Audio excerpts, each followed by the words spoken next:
get ready to plunge into a pivotal, yet often overlooked chapter of World War II. We're heading back to Italy, specifically autumn 1944, for a deep dive into the brutal fight for the Gothic line. This was the Germans' major defensive stand after the fall of Rome, a massive, heavily fortified belt stretching right across the rugged Italian mountains. And the Allies launched this huge offensive, codenamed Operation Olive, determined to punch through. So we're going to unpack the key insights and dramatic moments from this really intense period. That's right. By June 44, the Allies had taken Rome, but the Germans didn't just collapse or, retreat entirely from Italy. They pulled back strategically north to this prepared line. And the Italian front, it remained vital, a place where large numbers of German divisions were tied down, couldn't reinforce other fronts. The battle for the Gothic line that autumn was the biggest battle of the entire Italian campaign. Strategically huge, even if, events elsewhere often overshadowed it in the history books. Okay, so our mission for this deep dive: understand what made the Gothic line such a formidable obstacle, the immense cost paid by both sides to break through it, and uncover some truly incredible stories of courage that emerged from the fighting. Okay, let's unpack this. First, let's try and visualize the Gothic line itself. Picture like a defensive belt stretching maybe 16 kilometers deep, snaking from the Ligurian coast near La Spezia in the west, across those treacherous Apuan mountains, through the key passes of the Apennines, and all the way to the Adriatic Sea in the Foglia Valley. 16 kilometers deep, wow. Yeah, and the scale of the defenses was just staggering. We're talking over 2,000 heavily fortified machine gun nests. 2,000. And specifically designed for interlocking fire, guns positioned to cover each other, creating these deadly crossfires across the landscape. Very cool. And they built 479 positions for anti-tank guns and mortars, over 3,600 dugouts and shelters, including 27 reinforced caves, and more than 16,000 rifle positions carved into the rock. Miles of wire obstacles, anti-tank ditches, and minefields packed with over 72,000 Teller anti-tank mines. 72,000. And more than 23,000 S-mines, those vicious, bouncing anti-personnel mines. The nasty ones. So the insight here is it wasn't just a single trench line. It was layered, deep, designed to channel, slow down, and just bleed an attacking force dry.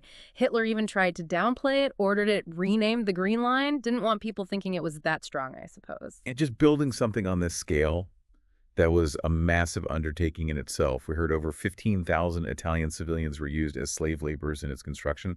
That really gives you a sense of the human cost and, the German commitment to holding this line right from the start. So the scene is set, Rome has fallen, Germans dug in on the Gothic line, and as you mentioned, while D-Day is famous for the guys fighting in Italy, Operation Olive in autumn 44 was the defining battle of that year's campaign. Absolutely. And strategically, while there was intense pressure from Churchill for a decisive push in Italy, he strongly believed in destroying the German army there. He even saw potential for getting Allied forces into the Balkans before the Soviets. This led to, important divergences with Roosevelt.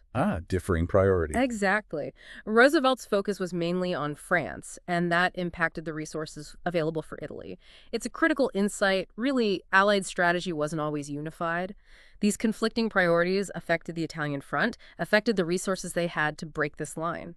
Right. So the initial Allied plan from Alexander's chief of staff, Harding, was a direct Anglo-American attack, aiming straight for Bologna across the Apennine passes. Seems simple enough. Simple on paper, maybe. But the commander of the British Eighth Army, General Oliver Leese, he rejected it. Why was that? Well, partly tactical. His army was built around combined arms, lots of armor, artillery. He felt that wasn't best suited for a direct mountain slugfest. And there were also reportedly personality clashes. Apparently, he preferred not to operate too closely with General Mark Clark's U.S. Fifth Army. Okay, interesting. So Leese proposes Operation Olive instead. How did his plan differ? Leese suggested making the main effort on the Adriatic coast. The Eighth Army would punch through there first, try to draw German reserves away from the center. Then Clark's Fifth Army would attack the weakened center, push towards Bologna, and the goal was to trap and destroy the German 10th Army near Rimini. A classic sort of 1-2 punch. And Clark agreed. He did, yeah. Though he insisted the British 13th Corps, which was positioned between the two armies, would fall under his command for the op. Okay. And looking at the resources, 8th Army on the Adriatic versus the German 10th Army facing them initially. Wow, the Allies had, 2,177 guns to the Germans' 351. That's right, and over 1,500 deployed tanks and SPGs versus just 268 German ones. And unlimited Allied armor reserves against only 50 German ones. Plus, thousands of aircraft versus none. Exactly. The material disparity was just enormous, especially in that sector. It really shows what the Allies could bring to bear, even against tough defenses. Right. So the 8th Army assembled on the Adriatic, Polish the 2nd Corps on the coast, Canadians on the coastal plain, British V Corps inland, X Corps on the flank, reserves ready, facing the German 10th Army's LXXX Panzer Corps. And the assault kicked off August 25th at night. Infantry, backed by this deafening barrage, 1,500 guns, 400 bombers crossing the Mitoro River, hitting the Gothic line outposts, the so-called Red Line. And the initial surprise was real. Some German commanders were actually on leave. Kesselring, the overall German commander in Italy, he first thought it was just a diversion. Really? Yeah. It wasn't until August 28th, when they captured an Allied order, that he realized, hang on, this is the main show. He ordered reinforcements from Bologna, but those critical units couldn't get there until August 30th. Too late, really. Because by August 30th, the Canadians had already reached and were tearing through the main defenses, the Green Eye Line. Described as a complete debacle for the Germans there, the line just fell down in a few hours. They advanced incredibly quickly, something like 15 miles by September 3rd, right up to the Green Tedet Line near Rixion. That rapid coastal advance, though, it eventually ran into fierce resistance. The German 1st Parachute Division, these were the veterans, the Green Devils of Monte Cassino. Ah, them again. Yeah.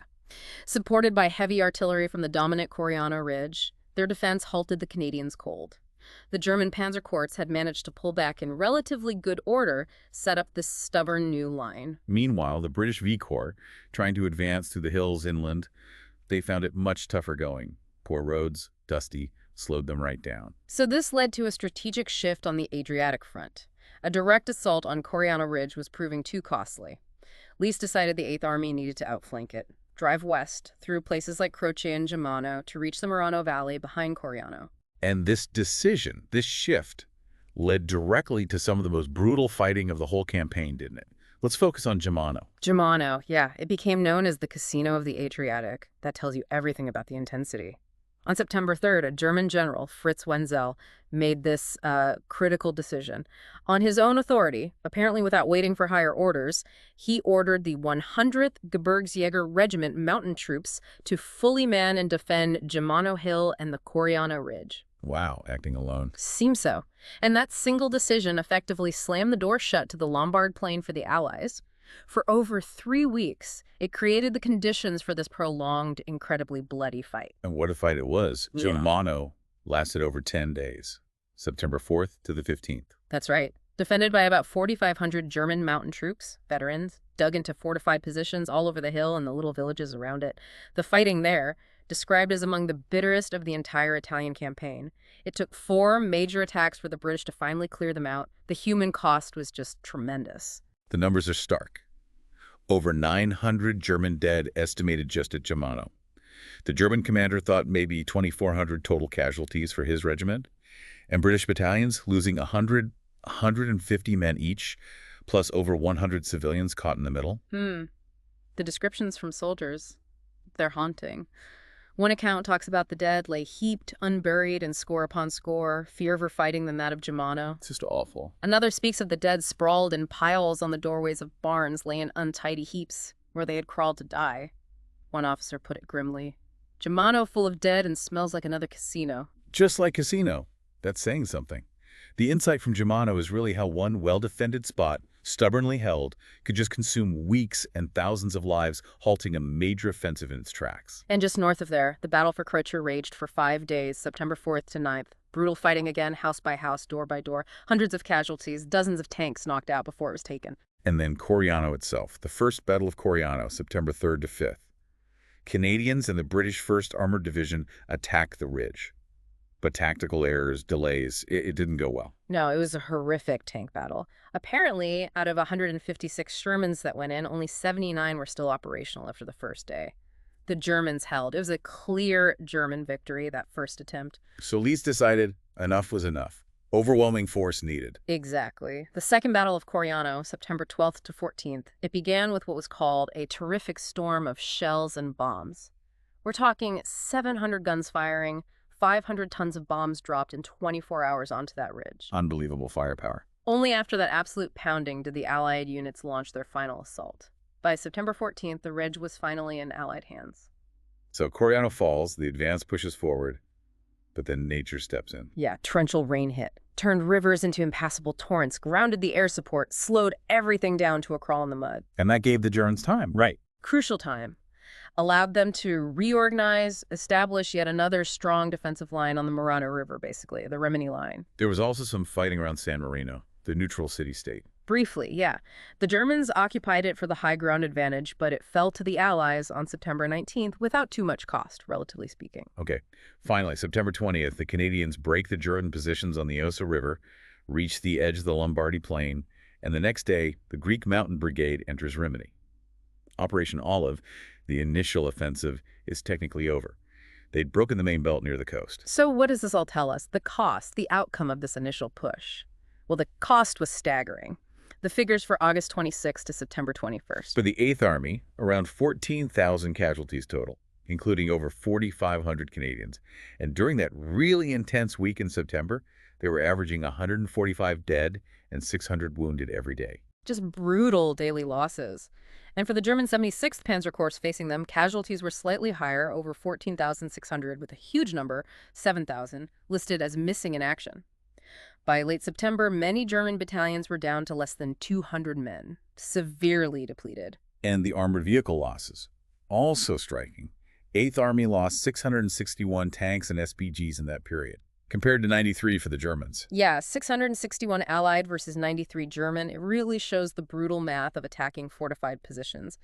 Even with overwhelming numbers, the attacker often takes disproportionate losses, especially in tanks, against dug-in defenses. Okay, let's shift focus now over to the U.S. 5th Army operating in the Central Apennines to the west. Right. This was a composite force, U.S. Corps, British Corps, strong in armor, but relatively short on infantry, which wasn't ideal for the rugged mountain terrain they faced. And they were facing the German 14th Army, generally considered less tough than the 10th on the Adriatic. Generally, yes. And they also had some divisions from the 10th Army, but crucially, Kesselring had shifted units away from the center to reinforce the Adriatic front, where the main blow fell initially, so the German center was somewhat weakened. It makes sense. So Clark's plan for the 5th Army: Tozic Corps attacks towards Imola via the Il Giogo Pass, trying to outflank the main Futa Pass defenses, and the British 13th Corps on the right pushes to cut Route 9 at Faenza. That was the plan.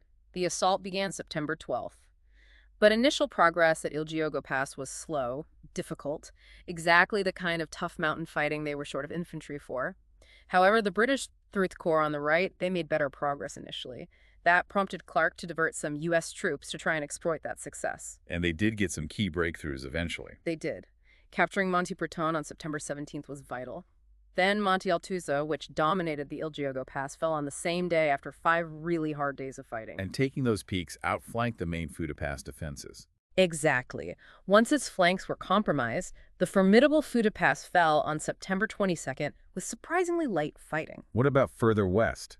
The Brazilians. Ah, yes. On the far left flank, the Brazilian 6th Regimental Combat Team, part of the Brazilian Expeditionary Force, they also made good progress, took several towns, gained control of the Serchio Valley, reached Monte Prano. Later, they captured Fornaci and Barga.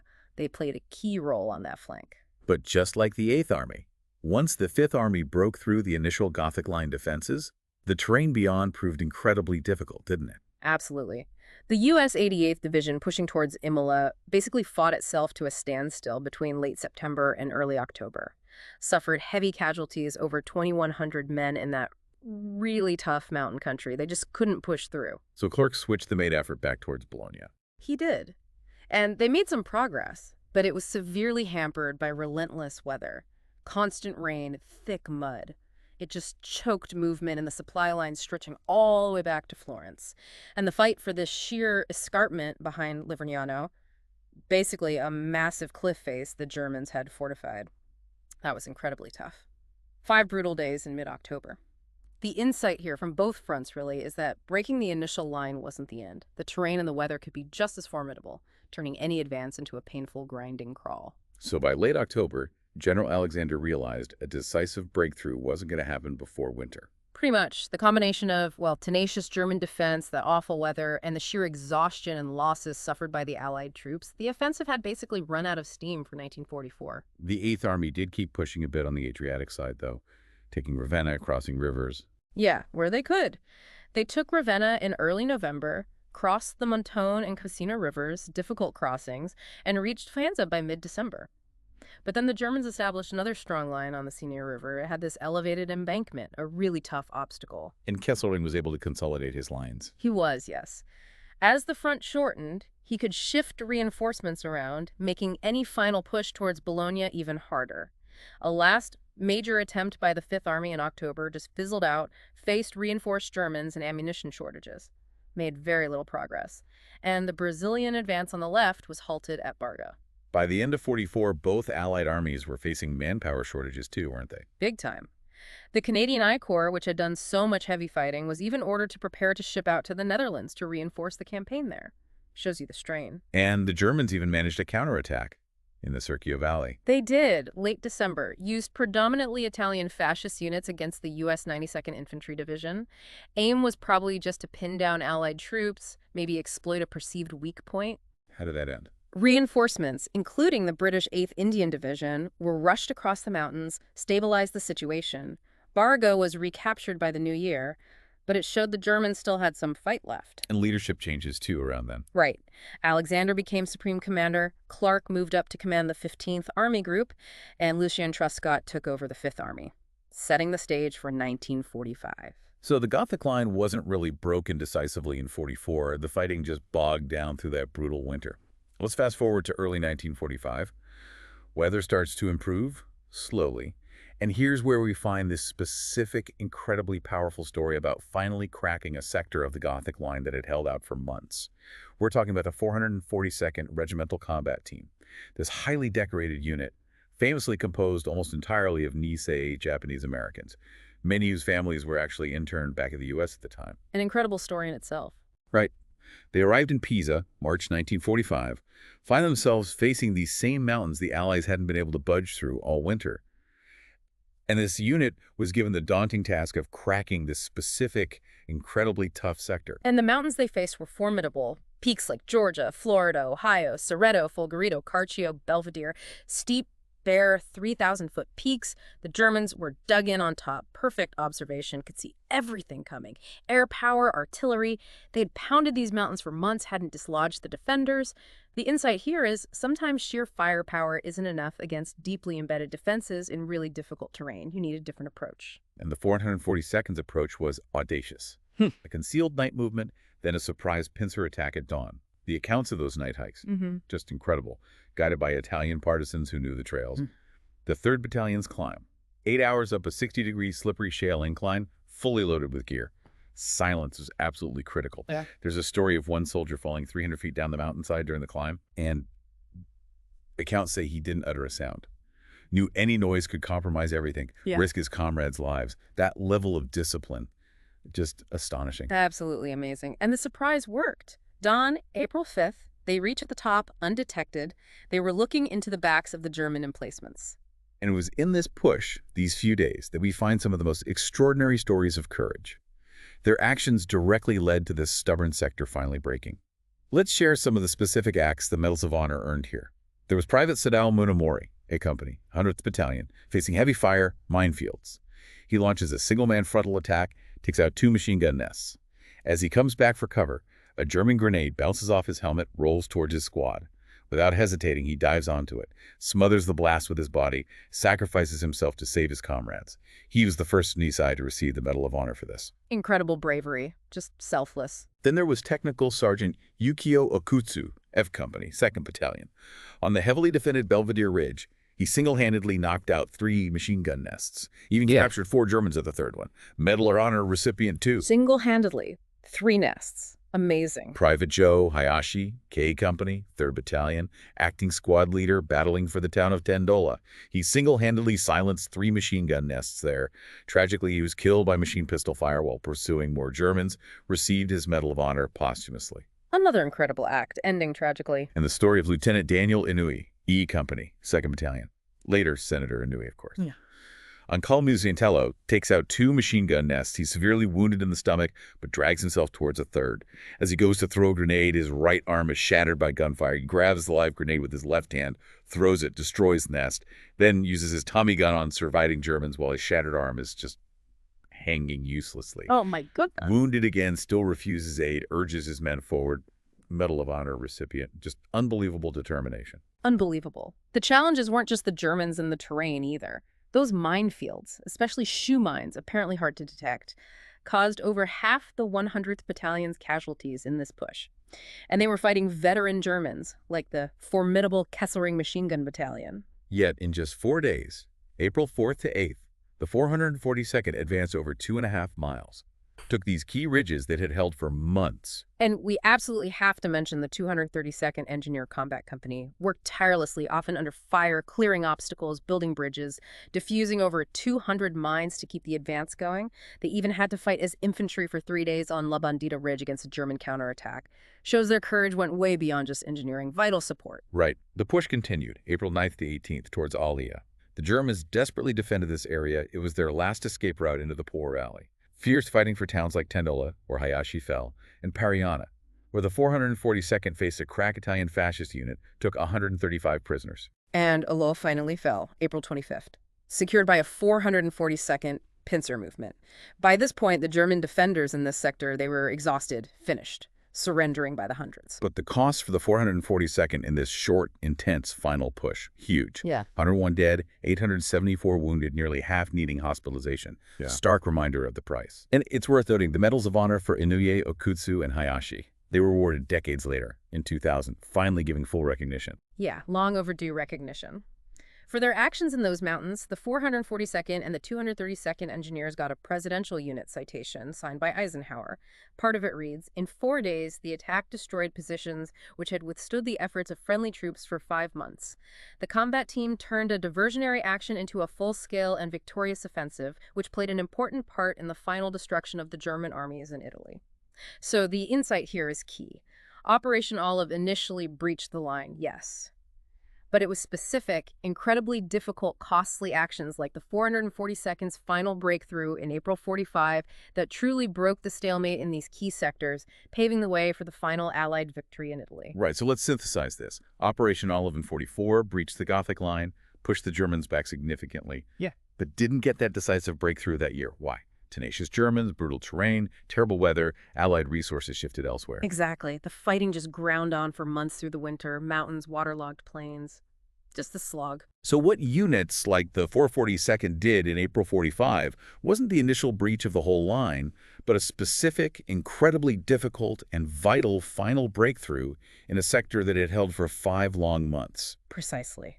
Their success in those mountains directly enabled the final Allied offensive into the Po Valley, which finally led to the collapse and surrender of the German armies in Italy just weeks later. So why take this deep dive into a battle like the Gothic line?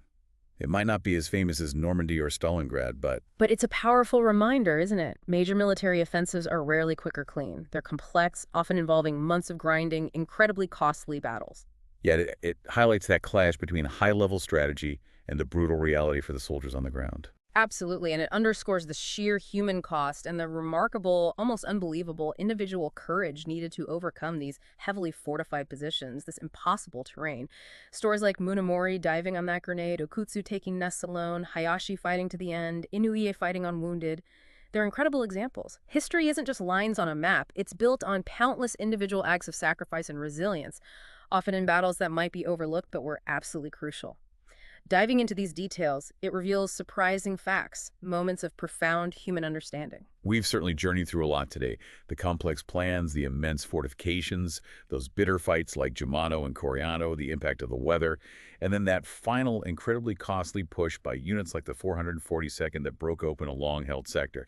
Really, we should think about all the layers involved. Strategic goals, ground reality, individual sacrifice, all colliding. Breaking heavily prepared defenses like the Gothic line, it wasn't one single event. It was a series of brutal battles, relentless pushes over months, tested the limits of endurance, courage on both sides. The Italian campaign's legacy is one of a long, hard fight across some of Europe's toughest terrain. Well, thanks for joining us for this deep dive. The story of the Gothic line really shows that victory often demands not just grand strategy, but relentless, painful progress and incredible individual bravery against immense obstacles. Until next time.